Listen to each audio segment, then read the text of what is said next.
Welcome to the second episode, part 2 of the Menobalance. This episode is going to be about exercise. I'm going to share with you a really good exercise that you can do if you choose to. We have another person sharing their experiences on the menopause and much more. Enjoy. When I started my journey on the menopause, the one thing I really wanted to work on was my brittle bones that turned into arthritis. Now, I came across this lovely exercise called the Tibetan 5 Rites. It changed my life. It didn't just change the way my body reacted to it. It helped my mind, focus, energy it gave me, and I can honestly say I no longer have arthritis. I can run for the bus. It really did change my life. So I'm sharing it with you all. See if it resonates with you. You might know of it already. If you don't, go and research and get some more information on it. But it changed my life, so I'm sharing it with you all. It's called the Tibetan 5 Rites. Take a look.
So there you have it, the Tibetan 5 Rites. 5 straightforward exercises, and it don't take you long. You can do 5 exercises per time. You can go up to 10 and then eventually try and go up to 21 if you can, but you don't have to. What I will say is try and do it every day if you can. Make it part of your life. Any exercises that you do, don't need to be the Tibetan 5 Rites. Any exercise you do, try and do it every day, because that is going to really work with the hormones in your body, and it's going to work with your mindset, and it's going to make you have energy that most of the time we don't have when we're going through the menopause. So it's so important to make exercise be part of your journey if you can. Now we have the lovely Janice. She's going to be sharing her experiences with the menopause. Okay, my name is Janice Struthers and I am 52 years old. I started my menopause when I was 50, so 6 months after my 50th birthday, bang, the end of the month, waiting for period, and there was no period.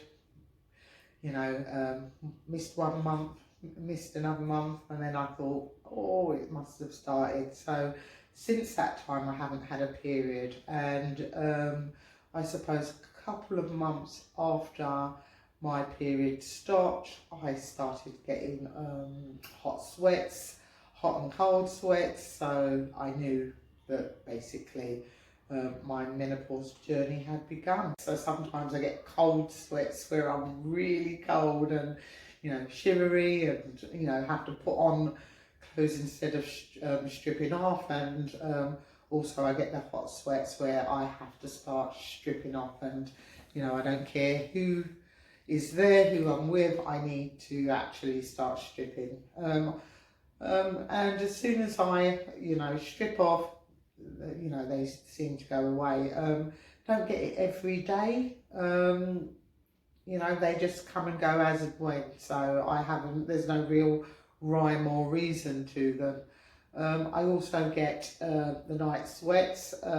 That's not too much of a problem. I'm able to kick my foot out of the quilt and I cool down instantly and go back to sleep. So those are the kind of main symptoms that I've noticed. I also have the thinning of my hair. My hair used to be really thick, really thick, and it's now really thin. So yeah, and I noticed that it doesn't grow as much. I've still got, a good amount, but I noticed the change in my hair. Okay, so thank you, Janice, for coming on to this show. By the way, this show is called Menobalance. Right. Yeah, Menobalance, to balance us out. Okay, well, thank you for having me. Yeah, so this is a journey for us women that we find it very, I would say the word complicated for us to speak about. Why? This is what these shows are about. Why do you think that some women are hiding it, or they don't want to speak, or we're not even celebrating this change that we have that is from nature? I don't know. I don't think I've ever had an issue with it. I think it's it's part of your journey. It's part of your growth. I think it's something that we have to go through. I think it is, it's life, isn't it? And I think, we go through different stages of life, and I think each stage of development needs to be celebrated. And I think that some of it is difficult. I'm not saying that it's easy. I think that I spoke about the symptoms of menopause, but I think one thing that I really struggle with is the brain fog. Yeah. I think it would be a walk in the park if I didn't have the brain fog, and I think that's what I struggle with. Sometimes when I'm in meetings and I lose, if I'm chairing a meeting, and sometimes I just lose my train of thought, and I think, what was I saying, or sometimes I just can't get the words out. That's when I really struggle. That's when I really find it funny. I'm thinking, what word was that? Literally, I sound like a bumbling idiot. Yeah. So I think that's, so I think some women must find it disabling. And I think, it's also about having to acknowledge that you're getting older, and I think some women struggle with that. Is there anything that you take at this moment? No, actually I did when I first started. And I started getting the hot flushes. I ran to, what's it called, Holland Barrett, and I got loads of menopause supplements and things like that. But no, I just kind of stopped taking them, and so I take a Will Woman's tablet, but nothing direct for menopause. I think that is, a target for menopause. No. So what can you say to anyone that's just coming into this type of experience in this life? How can we as women more celebrate this change instead of it being morbid and, and not nice and just not a nice journey? What can we do? I think that women have to, I think that there's not one size fits all. And I think people go through this part of their life in different ways. So, I've got a friend that, they say there's 50-something symptoms of menopause. I think she got 49 of them, and she was literally climbing the walls. And I wanted to get HRT and stuff it down her mouth because I just thought to myself, she was so bad. Yeah. And I think that, so I think that everyone has their own journey. So I wouldn't say that, don't take HRT. I think everyone has to do what's right for them. I've got another friend, and her mother's in her 80s, and she took HRT. And obviously, they say that you can only be on HRT for 30 years. Yeah. So her mum is now in her 80s, has been taken off HRT and is going through the menopause at 84. Yeah. Well, so basically, the nature. You can't stop nature. Yeah. So all the menopause, the HRT, sorry, is just masking it. It blocks. So it blocks your receptors. Yeah. Actually, so it obviously tricks the body to say that you're still producing estrogen and progesterone at 80 something years old. At 80 something years old, I want to be contemplating, talking about Jupiter and the stars and doing something where my wisdom is growing. And just relax. I'm not worrying about hot sweats and brain fog or whatever, So very interesting. I like that. Very, very interesting. Okay. Thank you very much. Thank you. Thank you for this time. And thank you for coming on board to share your experience with the Menobalance. There you go, the ending of this episode. I hope you enjoyed it. I'm going to finish off with this clip that I found was very interesting. It's a doctor talking about different ethnic groups, different nationalities within a woman, and how it may affect us differently with regards to our origin and our race. And I thought it was really interesting. So until next time, love and peace. See you later.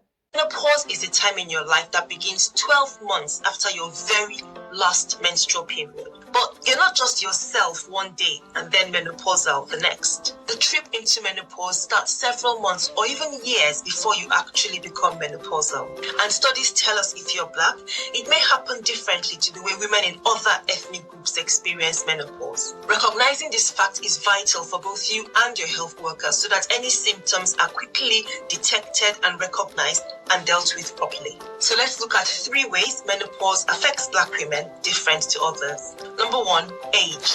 Black women may experience menopause slightly earlier than their white peers or counterparts, at least 12 months earlier in many cases. According to a piece of research from the United States known as the SWAN study, white women in the study were getting their final menstrual period around the ages of 51 to 52 years, while Black women and women of Latino and Asian background were getting their last menstrual periods around the ages of 49 to 50 years in the United States. Studies of women in sub-Saharan Africa show that they commonly experience menopause between the ages of 45 and 55 years. This difference may be small, but it means that women who are Black or of other ethnic backgrounds may experience the transition into their last menstrual period at younger ages. This transition is known as the perimenopause.